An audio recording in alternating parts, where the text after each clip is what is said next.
ndabahaye ikaze inshuti namwe bagenzi ba Radio Peace FM ijwi ry'ugwaruka. Iyi radio isamiranira kuri Westatu akaburungu Radio Peace FM akaburungu koma amasaha 28 kuri 28 kandi ikibiriraho mushobora kuyumva kandi muciye ku mihora yacu yose harimwo na YouTube wanditse Radio Peace FM ijwi ry'ugwaruka. Turi kwigenekerezo rya 12 Nyakanga umwaka wa 2024. Amakuru twabateguriye akabagizwe ahanini n'ingingo nkuru zikurikira.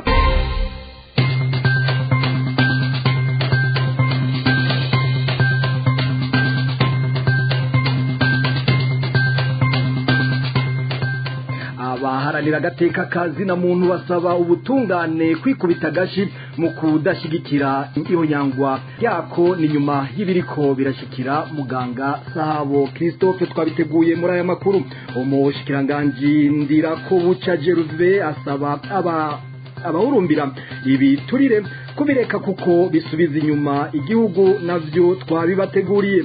Abavyeyi bafise abana biga bavuga ko bariko barashira ku mashure asanzwe kubera aho bahora biga ari kure gutyo bakabura ibitoro bibashikana aho biga. Amakuru saya gusa tubafitiye n'ayandi avugwa mu bindi bisata. Gumana na Jevia Tortori aragira mungira dayabashikirize n'abandi ko ndafashwa na Yves Irakoze mu buhinga bw'ivyuma. Kaze mwese mwido nido.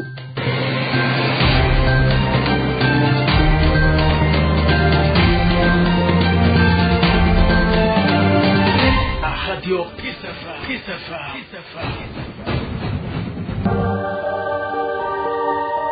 yewe ipromisanze ari mbi canke yatsinze amatora yatsinzwe mu matora gacuze ukagira kumbure bibi bisumbirije ivyo iprona yaho rigira nije novuga ko ari bibi bisumbirije mugabo Frode yatwaye amezi 3 nonga gatoye yatwaye amezi 3 ubutegetsi bwa gisirikare burayitembagaza. Ndafise itangazo amezi nari ndavuga ati kuvubu zambo ntari guciriye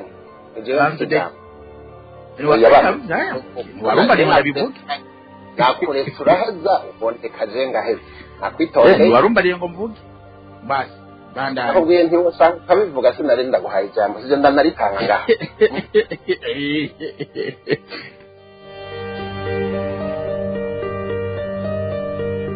Amakuru yacu tuyahere mu bijanye n'intwaro ibereye kuwa 26 Myandagaro. Ubushikiranganje bw'intwaro yo hagati mu gihugu, iterambere rusangi n'umutekano bwaremeje umugambi wo kugwanya ibiturire n'isesagurwa ry'amatungo y'igihugu. Umushikiranganje Gervais Ndirakobuca akamenyesha ko uwo mugambi uzotuma ayo mabi atuzwa. Kubw'umunyamabanga ntayegayezwa muri ubwo bushikiranganje ngo birababaje kubona amakarata ndangamuntu asigaye ahabwa n'abanyamahanga. Kubwiwe harakwiye gukurikiranira hagufi ingene impapuro zimwe zitangwa aho ni nkizemeza ko umuntu yavutse, urupapuro rw'amavuko, ibitabo vy'inzira za mureka urengane, impusha zo kugendesha imiduga n'izindi. Umushikiranganje Ndirakobuca asaba abajejwe intwaro n'umutekano kugira urunani kugira bagwanye igiturire. Ivyo navyo bizoshoboka ari uko hadomwe ko urutoki uwo wese ajya ibiturire. Ni muri iyo ntumbero hashizweho inimero itariho uwari we wese ashobora gutelefona mu gihe abonye ibiturire biriko biratangwa canke inyonogwa ry'amatungo y'igihugu. Yo telefona kuri telefone 413. Mu bijanye n'agateka kazi na muntu, Uburundi ngo buriko burahonyanga agateka kazi na muntu n'akabafungwa bimwe bikabije, aho vyaraye vyigaragaje muri dosiye ya muganga Sahabo inyuma yo kurembera muri sentare kubera atarusha go kwivuza. Ivyo bishikirizwa n'abaharanira agateka kazi na muntu aha mu Burundi, aho basaba umushikiranganje w'ubutungane kwikubita gashi akagarukira ku mahazwa. Inkuru ndende twateguriwe na Albert Maheki. Uwo muganga Sahabo kuri wa 10 Nyakanga umwaka wa 2024 yaramutse aza kwitaba sentare ya Muha yari itekanijwe isaha 2 zo mu gatondo mu gihe afunguwe mu ibohero rikuru ryo mu Ruyigi. Abakozi biperereza bamusoye ibohero nk'abamwivye mu nyomvye gihe c'isaha 11:30 z'ubuca bamanukana nk'umwambuzi ivyahungabanije amagara yiwe kuko abakuru b'ibohero batamuhawe uruhusha wo kuja kwivuza ingwara ya asuma na hypertension asanganywe. Ivyo vyose ntivyabujije ko urubanza rutangura kumviriza isaha 8 z'umuhingamo, ariko rukaba rutarangiye kumva yuko muganga Sahabo yaciye arembera muri sentare imbere y'abacamanza baserukiye ibihugu vyabo mu Burundi bari baje gukurikirana urubanza rwiwe hamwe n'abajyanga inshuti n'abagenzi biwe bari baje kumushigikira. Nka bose mu bwongoshwa n'akababaro kenshi bavuga ko umuntu nka Sahabo yatumye hubakwa ibitaro vy'akarorero mu gihugu atarakwiye gucuranguzwa ukuraho na leta yitangiye. Nayo abajyango biwe eka n'abashingwa manza biwe bamenyesha ko badahengeshanya gusaba sentare ko yomurekure vy'agateganyo akaburana yidegemvya, ariko umushikirizamanza mukuru wa Republika hararahira akarengwa ne mu gihe muganga Sahabo afunzwe nabi mu buryo butubahirije amategeko y'abafungwa, aho atabamuraba ntaronke n'imiti huye n'ingwara asanganywe. Abaharanira agateka kazina muntu hamwe n'abashingwamanza bakurikiranira hafi ivy'ubucamanza mu Burundi bavuga ko Uburundi bubandanya buhungabanya agateka kazina muntu n'akabafungwa bimwe bikabije, ngo kubona umufungwa binazwi ko afunzwe ivy'akadenderezo agwarira imbere y'abacamanza bitanga ishusho mbi ku bucamanza bw'igihugu. Bagasaba umushikiranganje ubutungane kurenganura muganga Sahabo yishimikije ububasha ahabwa n'amategeko mu kurenganura imahazwa. Twobibutsa ko muganga Sahabo Christophe yahagaritswe igenekezo rya mbere ndamukiza umwaka wa 2022 n'abakozi bipereza bamufungira ahatazwi ikiringo c'imisi 40 imbere yo kumurungika mu gasho kazwi, aho ubu akweje imyaka 2 n'amezi yaba 9, aho bamwagiriza guhungabanya ubutunzi bw'igihugu, icaha yamirira kure hamwe n'abamuburanira. Albert Maheke urakenuye. Ndakumenyeshe ko umuvy'uburimyi umushikiranganje wa mbere w'u Burundi Gervais Ndirakobuca asaba ishirahamwe Izabu kugerageza gutanga imbuto kare ku barimyi mu ntumbero yo kuraba ko umwimbu w'agatasi wogenda neza. Ibi akaba yabivugiye mu nama yo guhanahana ivyumviro kubegwa n'igisata c'uburimyi igihe bariko barabira hamwe icokorwa ngo azoboneke umwimbu ushemeye, hari kuri uyu wa kabiri mu ntara ya Gitega umugwa mukuru wa politike. Kurikira umushikiranganje wa mbere Ndirakobuca. Nibaza ko Izabu yorabika vyiga kugira izo mbuto zitangwe, hanyuma abimvura izotangira kugwa batere kare, turabe yuko muri sezombe twotuma turonka n'imbuto na nkeyi ducumbisha kumwe. Izabu rero yovyiga kugira irabe yuko izo bafite zishobora gutangwa kugira abimvura izotangira kugwa bazitere kare, turabe yuko twozotuma dusabikanyizo.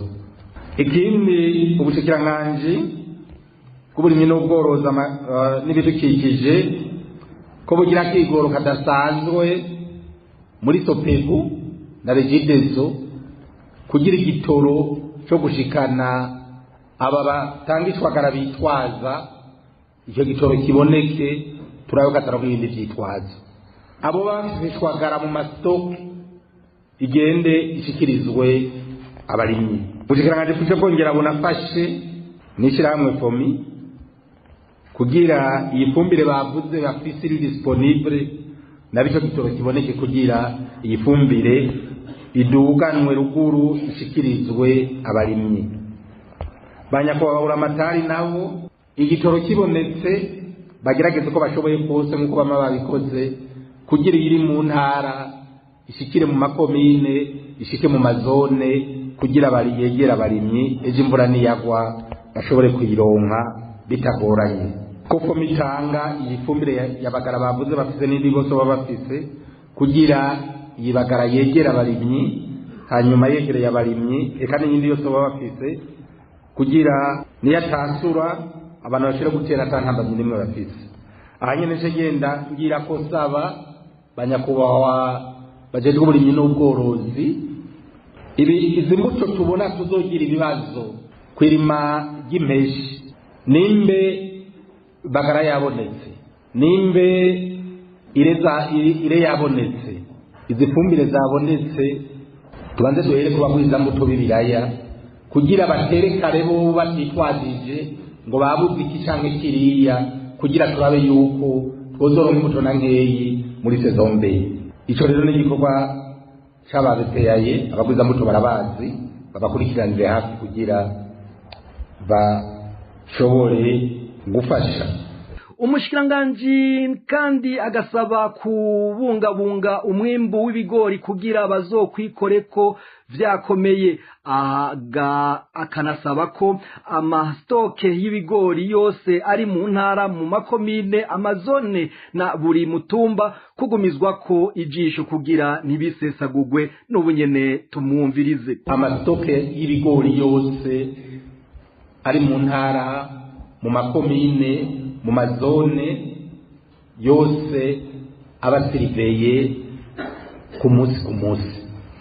Tumenye ko uwo mwimbu umeze neza, ejo ntizoze twisange hari icyaduciyemo, kuko Imana yoba yaraduhaye natwe tuba tuyimanuje. Hanyuma kandi ko amastoke yose ari mu birase abana bigiramwo, ko byose dukoranye na Nagesa ayo mashuri yose aba ari imbere kugira abantu bazoronke aho bigira.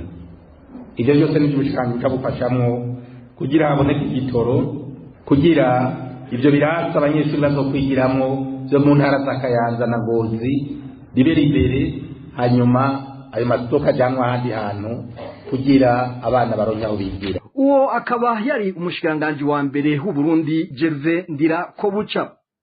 Nayo abarundi bahora mu karuhuko mu Burundi baranebagura ibintu bitandatu babonye bitifashe neza mu Burundi. Muri ivyo hakaba harimwo ikibazo c'ama service ya leta yikwega, ikibazo c'ubukene bw'igitoro, internet isa nkaho atayihari, ibiturire n'ibindi. Claudine Ndayishimiye arabandanya n'iyi nkuru. Muri ivyo bintu bitandatu bivugwa n'abarundi bari bamaze iminsi mu karuhuko mu Burundi, icambere ni igiturire, corruption mu rurimi rw'igifaransa. Aba diaspora bavuga ko igiturire ciraye aho ngo no mwibarabara cibonekeza. Bavuga ko hari amahera adashika aho yategerezwa kuja kugira aterere mu iterambere ry'igihugu. Ubwa kabiri, ubuzi bwa leta bwikwega, service public zikwega. Aho bamwe mu barundi baba hanze bahora mu Burundi babona ko abakozi ba leta bopfuma bakora amasaha make bakaza barakurakuranwa kugira ngo abari ku kivi babe ari abafise ingoga, maze ivyo umuntu arondera yokorwa nko mwisaha ntibisubire kumara iminsi canke amezi bivuye kukunanirwa no kwikwega kw'abakozi. Ica gatatu, internet yifashe nabi, connection internet faible. Abo ba diaspora bemeza ko ibikorwa bisaba internet basanze vyikwega cane. Bamwe muri bo bakabona ko bakwiye gufasha mu kurondera abifisemwo ubumenyi bofasha kugira ngo mu Burundi connection internet yisununure. Ica kane, amazi n'amatara bidatangwa neza. Aha basaba abijeje kugira ico bakoze, kuko ngo hari ibikorwa byinshi byononekara bigatuma n'iterambere ry'igihugu ricumbagira mu gihe atamazi n'umuyaga nkuba bihari ku rugero rukwiye. Ica gatanu, ikijanye no kuyunguruza bisigaye ari akananira abahinga. Iki bavuga ko gikaze cyane, kuko ngo n'abagize bararonse igitoro bikika mu kiza, aho ngo n'ibituro bizwi usanga batavyubahiriza. Aha aba diaspora basaba leta guhagurukira ico kibazo. Cya gatandatu, ubutungane butifashe neza. Ikindi aba diaspora baba hanze y'u Burundi basanze kirimo ingorane nyinshi ngo ni gisata c'ubutungane. nk'uko babishikirije ngo abo muri ico gisata ntibemera gutunganiriza umwenegihugu vyoroshe kuko baba bamubonamwo amahera. Aha aba diaspora bagasaba mbere ko boroswa abashingwa manza babo mu gihe bafise imanza baburana aha mu Burundi. Ivyo vyose babishikirije kuri wa kabiri igerekezo rya 10 Nyakanga umwaka wa 2024 i Bujumbura mu kiganiro catunganijwe n'ubuyobozi bwa diaspora ndundi kugira bashikirize ivyo basanze bimeze neza n'ivyo babonye bitameze neza kugira bifashe abijeje gukosora mu ntumbero yo kuja ku murindi w'iterambere rigana ku mboneza kazoza y'u Burundi igihugu cifashe mu mwaka wa 2040 n'igihugu giteye imbere mu mwaka wa 2060. Mu nkuru yacu hanyuma tuzobashikiriza ivyo abo barundi baba mu yandi makungu bavuga ko basanze bimeze neza mu Burundi aho bagiye baraca. Nawe ndayishimiye Claudine ndagukengurukire ndakumenyesha ko mu vy'indero mu Burundi cyane mu gisagara c'ubudandaji Bujumbura ahari ibisata bikukira ishirahamwe mpuzamakungu ONU n'ibisata vy'intwaro bikomakomeye ntihakirabwa amashure atanga ubumenyi ahubwo baraba hafi ukutumvikana hagati y'abana n'abavyeyi ni kwishi. Inkomoko ya vyose akaba ari kena y'igitoro n'ubukene buzura inzara. Jean d'Arc Gikundiro arabandanya n'inkuru. Byose biva ku kibazo c'ubukene bw'igitoro ahanini ari nayo ntandaro y'ikibazo c'indero aho usanga biteranya abana n'abavyeyi. Umunyeshure wo mu mwaka w'icenda umwaka uhezwa n'ikibazo gitanga uburenganzira bwo kubandanya amashure avuga ko yashavuriye umuvyeyi wiwe igihe yamenya ko agiye guhindura ishure kandi atari bwigere ahindura kuva atangura kwiga aho yiga ubu. Jean Claude Nduwayo ni umuvyeyi w'abana batatu muri zone Ngagara mu buraruko bw'igisagara ca Bujumbura. Avuga ko vyabaye ngombwa ko ahindurira ishure abana biwe mu kubaronderera ishure ryegereye hafi y'umuhana ni mu gihe abana biwe bahora biga ku ishure rikomeye riri hagati mu gisagara ca Bujumbura. Avuga ko atanezerejwe n'akanovera k'inyigisho zitangwa n'iryo shure agereranije n'ishure rya kera abana biwe bahora bigako. Jean Claude yafashe ingingo yo guhindura ishure abana biwe bigako bivuye ku ngorane z'ibitoro zimaze amezi hafi 45 ibintu bikaba vyunyutse kuva mu ntango z'uyu mwaka. Avuga ko abana biwe umwe wese yasize ibibazo bibiri mu mwaka uheze. Ishure ry'abo bana ryari riri kure y'umuhana kandi ntibari gushobora gushikayo n'amaguru. Uwo serugo avuga ko aramagorwa. Bamwe mu bavyeyi basa n'abaciye ubwenge baragiye hamwe bavugana n'ishirahamwe ryunguruza abantu n'ibintu bagiriranira amasezerano bakibaza ko batoreye umuti ikibazo co kwiyunguruza mu kiringo c'igihe kitari gito ku bana babo. Kubera ko icizere co kubona amasitasiyo asubira kuzura ibitoro caheze abavyeyi bahitamo kwandikisha abana babo mu mashuri ari hafi y'imihana yabo. Mu bihe nk'ivyo abavyeyi n'abana bizera ko abanyeshure bahinduriwe amashure bazomenyera bakizera ko igitoro kizosubira kikaboneka mu Burundi kuko atajoro rireka guca uko ryoba riruhishije kose. Niko bibonwa n'umwe mu bavyeyi yihebuye cane. Uburundi burafise ingorane y'igitoro haraheze amezi agomba kwire 45 bikaba vyunyutse mu ntango z'uyu mwaka. Ivyo umukuru w'igihugu Ndayishimiye yama yemereye abarundi avuga ko ibitoro vyuzuye mu bikono ku kivuko i Dar es Salaam muri Tanzania birindiriye kuzanwa mu Burundi umwanya n'umwanya bifatwa na bamwe nk'uko ari birogorogo vy'umukuru w'igihugu afata nk'abana abanyagihugu b'abarundi bafashwe mpiri n'indongozi ataco zinona. Abo mu mashirahamwe aharanira intwari ibereye bama bandikiye amakete umukuru w'igihugu Neva bamusaba gutumako inama rukokoma ku kibazo c'ibitoro anarondere imfashanyo y'abafasha Burundi ariko ntarota bikora. Co kimwe n'umukuru w'inama nshingamateka Daniel Geraze Ndabirabe Evariste Ndayishimiye yemeza ko ingorane z'igitoro ziva ku bikorwa vy'abatozi bo mu mugambwe CNDD FDD uri ku butegetsi kuva mu mwaka w'2005 hamwe n'u Rwanda rugomba guhamagarira abarundi kugumuka. Umwaka w'ishure utegekanijwe gutangura ku wa 16 Nyakanga nk'uko vyatangajwe n'umushikiranganje w'indero mu Burundi François Havyarimana. Jean d'Arc Gikundiro urakenuye. Abadandaza bo muri komine Rugombo intara ya Cibitoke baremeza ko gutora no kwitoza babifise ku muzirikanyi narijya atari inshuro ya mbere amatora abaye. Pascal Hakizimana umwe mu babarongoye amenyesha ko mu bo kwitoza ngo babe indongozi z'abandi boshira imbere cyane ikibazo c'amazi. Ayo nayo akaba akenye mu isoko yo mu Rugombo. Asaba kandi ko abo kwitoza boshira imbere n'ingorane y'icikagurika ry'umuyaga nkuba kuko iboneka ryawo ryotuma bakora no mwijoro maze bakagwiza umwimbu. Kubwo umushinga ntahe Hakizimana ikindi cihuta no gukora neza amabarabara y'imigenderanire maremare nk'ijya Rumashana ndetse no gushira amabuye mu mabarabara ari hagati mu gisagara ca Rugombo kugira kunguruza ibidandazwa n'abantu byorohe.